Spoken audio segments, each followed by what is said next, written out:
तुम्हालाही तुमच्या मुलाला किंवा मुलीला मारल्यानंतर एखादा छोटासा जरी फटका लावल्यानंतर गिल्ट येतं का हो?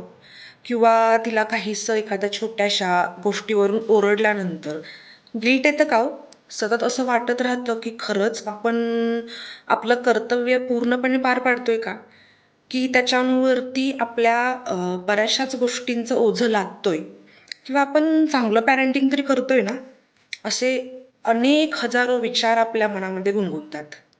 तर नक्कीच हा व्हिडिओ तुम्हा सगळ्या आयांसाठी, सगळ्या अशा पॅरेंट्ससाठी जे कदाचित असा बॅक टू माइंड विचार करतात, की आपण खरंच चांगलं पॅरेंटिंग करतोय का? तर नक्की हा व्हिडिओ पूर्ण बघा. हाय, नमस्कार. मी काजल जगदाळे. माझ्या या यूट्यूब चॅनलमध्ये तुमच्या सगळ्यांचं खूप खूप मनापासून स्वागत करते. तर कसे आहात सगळे? मस्त ना? आज मी घेऊन आले तुमच्यासाठी एक वेगळा असा विषय आणि त्याच विषयावरती आज आपण बोलणार आहोत. तर चला आपल्या व्हिडिओला सुरुवात करूया. तर अलीकडे काय होते माहिती आहे का? आपण सगळेच पॅरेंट्स अगदी स्पेशली आपण आया काय करतोय, की आपल्या मुलांचा खूप जास्त विचार करतोय. प्रत्येक बारीक गोष्टींचा खूप खूप जास्त विचार करतोय. त्यांच्या स्कूल्सचा, त्यांच्या डेली रुटीनचा, त्यांच्या स्टडीजचा, इव्हन त्यांनी काय खेळावं, कधी उठावं, कधी झोपावं, किती झोपावं, कधी खावं, किती पाणी प्यावं, किती खावं, ह्या प्रत्येक गोष्टीचा खूप खूप खूप जास्त विचार करतोय. ह्याच्यामुळे काय होते माहिती का? आपण आपल्या सगळ्या गोष्टी त्यांच्यामध्ये आपल्या पद्धतीने उतरवण्याचा प्रयत्न करतोय. आपण काय करतोय? आपल्या कॅल्क्युलेशन्स प्रमाणे मुलांनी सगळ्या गोष्टी कराव्या असं आपल्याला वाटतं कुठेतरी आणि त्या गोष्टी फॉलो नाही झाल्या त्यांच्याकडून, कुठेतरी कमी जास्त झालं तर आपली चिडचिड होते आणि मग मुलांना आपण ओरडतो, रागवतो, चिडचिड करतो किंवा कधी-कधी काय होतं माहिती आहे, एखादी गोष्ट जेव्हा त्यांची एखादी ॲक्शन चुकीची येते किंवा रिॲक्शन चुकीची येते, तेव्हा आपण त्यांच्यावरती ओरडतो. थोडीशी आपली ही रिॲक्शन येते त्यांच्यावरती, की आपण ओरडतो किंवा एखादा फटका देतो.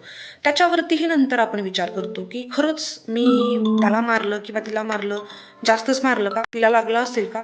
किंवा कदाचित मी उगाच मारलं का? मी चांगली आई नाहीये का? किंवा मी ओव्हर रिॲक्ट झाले का? मी असं करायला नको होतं, मी तसं करायला पाहिजे होतं, मी तसं करायला नको होतं, मी असं करायला पाहिजे होतं. ह्या सगळ्या गोष्टींचा chaos आपण आपल्या डोक्यामध्ये करून ठेवतो. हे कुठेतरी काय होतंय माहिती आहे का? आपल्या सगळ्यांच्याच बाबतीत हे होतंय, की कुठेतरी ओव्हर पॅरेंटिंगकडे निघालंय. ओव्हर पॅरेंटिंग म्हणजे काय? अति काळजी. अति काळजी म्हणण्यापेक्षा काळजी करणं ठीक आहे. आपण पॅरेंट्स आहोत, आपण काळजी करणार नाही तर कोण करणार? आपण त्यांच्या गोष्टी मॅनेज केल्या पाहिजे. चांगल्या पद्धतीनं त्यांना घडवायचं म्हटलं तर कुठेतरी त्यांच्या आयुष्यात शिस्तही असली पाहिजे. पण त्याचा अर्थ असं नाहीये, की त्यांचं सगळं आयुष्य, सगळ्या ज्या काही गोष्टी आहेत त्या आपण आपल्या कॅल्क्युलेशन्स प्रमाणे कराव्या किंवा ते सगळ्या गोष्टी आपण कंट्रोल कराव्या. त्याच्यामुळे काय होतंय, मुलांचा जो नॅचरली जो निरागसपणा आहे तो हरवतोय. ते आपण बॅलन्स करण्यापाठीमागे एवढे लागलोय ना, की कुठेतरी ते असंच मेंटेन झालं पाहिजे, तसंच मेंटेन झालं पाहिजे. एक आपण कॅल्क्युलेशनच करून ठेवले आपल्या माइंडमध्ये आणि त्या पद्धतीनं जर गोष्टी नाहीच झाल्या, तर मग पुन्हा आपली चिडचिड होते. हे सगळं कुठेतरी अति काळजीमुळे होतंय आणि ते ओव्हर पॅरेंटिंगकडे निघालं. अगदीच माझ्याकडूनही या गोष्टी होतात. त्यामुळे मला सतत कुठेतरी जाणवतं, की नाही आपण हे जे करतोय हे कुठेतरी वेगळ्या पद्धतीनं आपण त्या गोष्टी बघितल्या पाहिजे. त्या गोष्टींकडे बघण्याचा दृष्टिकोन आपण बदलला पाहिजे. हे सततचं जे आहे ना परफेक्शन हे आपण आपल्या मुलांवरती नाही लादलं पाहिजे. त्यांच्या गोष्टी त्यांच्या पद्धतीने होऊ देत ना. त्यांना त्यांच्या पद्धतीनं त्यांचे खेळ खेळू द्यात. त्यांच्या पद्धतीनं त्यांचा अभ्यास करू द्यात. त्यांचं एक टाइम टेबल आहे ते त्यांचं त्यांनी त्यांच्या डोक्यामध्ये तयार केलेलं आहे. त्या गोष्टी ज्या गोष्टी तुम्हाला मॅनेज करायच्या आहेत, शिस्त लागण्याच्या बाबतीतल्या, खाण्यापिण्याच्या बाबतीतल्या, अगदी त्यांचं स्टडीजमध्ये जे काही आहे, त्या आपण गोष्टी ठीक आहेत आणि ह्या पद्धतीने ह्या गोष्टी कराव्या अशी आपली अपेक्षा असते आणि त्या आपण करूनही घेतो. It's okay. बट बाकीच्या ज्या गोष्टी आहेत, की त्याने हे असंच केलं पाहिजे, ते तसंच केलं पाहिजे. घरामध्ये कुठेतरी पसारा झाला, की आपण लगेच ओरडतो. हा एवढा पसारा करून ठेवलाय, तेवढा पसारा करून ठेवलायस. नाही, हे जास्त होते. त्यांना त्यांचा जो नॅचरली जो ऑर्गॅनिक निरागसपणा आहे, तो त्यांच्यात तसाच जिवंत ठेवूया, तो तसाच राहू द्या आणि त्याच मोटिवेशनने त्यांना मोठं होऊ द्यात.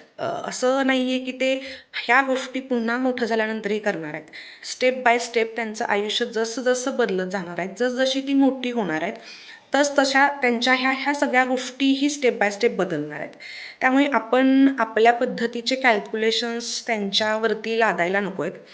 किंवा आपण आपला जो एक माइंडसेट आहे तो कुठेतरी बदलायला पाहिजे, की आपण हे जे अति काळजी करणं असू दे, अति विचार करणं असू देत, त्यांच्या बाबतीतल्या सगळ्याच गोष्टींची, छोट्या-छोट्याही अगदी गोष्टींची खूप काळजी करणं असू देत. आज जर त्याने त्याचा पेपर, इंग्लिशचा पेपर आहे, मराठीचा पेपर आहे, हिंदीचा पेपर आहे, हे सगळं आपल्या डोक्यात सुरू असतं. तो रिलॅक्स असतो किंवा ती रिलॅक्स असते.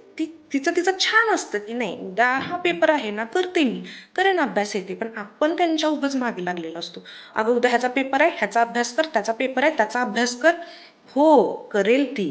कुठेतरी आपण आपल्या स्वतःला समजावलं पाहिजे, की हो, आपल्याला हे शांततेत घेतलं पाहिजे.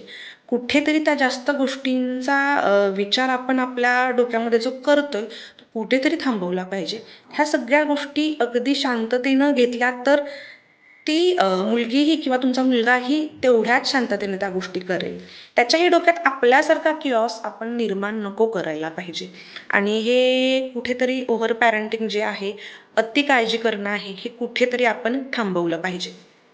आणि काय होतं बघा, माझा मुलगा किंवा माझी मुलगी अगदी हेल्दीच खाते. ती दररोज फक्त आणि फक्त हेल्दी आहारच घेते. तिच्या आरोग्यासाठी जे चांगलं आहे तेच मी तिला देते. हो, प्रत्येक आईची हीच अपेक्षा असते, की माझ्या मुलाने किंवा मुलीने अगदी तिच्या आरोग्यासाठी जे चांगलं आहे तेच घ्यावं, तेच खावं. पण कधीतरी होणार की हो, काही गोष्टी कधीतरी बाहेरच्या ते खाणार. त्यांनाही खाऊ वाटतं. आपल्याला नाही का खाऊ वाटत, तसं त्यांनाही खाऊ वाटतं. काही गोष्टी त्या एक्सप्लोर करणार ना. बाहेरच्याही गोष्टी एक्सप्लोर करणार ना. ते बाहेरचं जग काय आहे, ते कशा पद्धतीनं चालतं, तशा पद्धतीनं आपल्या मुलांनीही चाललं पाहिजे ना. असं नाहीये की बाबा ओव्हर ऑल टाईम सगळं असं आणि माझ्या पद्धतीनेच झालं पाहिजे. नाही होऊ शकत ना ते. त्यांनाही त्या वाटतं ना, त्यांच्या अपेक्षा आहेत. त्यांनाही आता खूप काही गोष्टी कळतात. कधी बाहेरचं खाऊ वाटलं, ठीक आहे. खाल्लं एखाद्या दिवशी, आठवड्यातून एखादा दिवस त्यांनी काहीतरी खाल्लं बाहेरचं, इट्स ओके. त्याचाही आपण खूप जास्त विचार करतो, की आज त्याने हे बाहेरचं खाल्लं, मग त्याची तब्येत बिघडेल का? त्याच्या तब्येतीवरती त्याचा परिणाम होईल का? असं होईल का? तसं होईल का? तर नको. आपण ह्या सगळ्या गोष्टी कुठेतरी थांबवूयात आणि एक वेगळा अँगल, वेगळ्या दृष्टिकोन ह्या गोष्टींकडे बघण्याचा ठेवूयात. तर कुठेतरी आपल्या मुलांनाही त्यांच्या जगण्याचा आनंद घेता येईल. नक्कीच. माझा हा व्हिडिओ आवडला असेल तर माझ्या व्हिडिओला लाईक करा, शेअर करा आणि माझ्या या चॅनेलला प्लीज सबस्क्राईब करा. असे छान छान व्हिडिओज मी तुमच्यासाठी नक्की घेऊन येईन आणि त्यासाठी नक्की मनापासून प्रयत्न करेन एक चांगला कंटेंट तुमच्यासमोर घेऊन येण्याचा. त्यासाठी माझ्या व्हिडिओजना लाईक करा, माझ्या चॅनेलला सबस्क्राईब करा आणि माझ्या व्हिडिओजना प्लीज शेअर करा. पुन्हा भेटूया अशा एका नवीन आणि चांगल्या कंटेंटसह. तोपर्यंत हॅप्पी रहा, आनंदी रहा आणि खूप खूप खूप फिट रहा.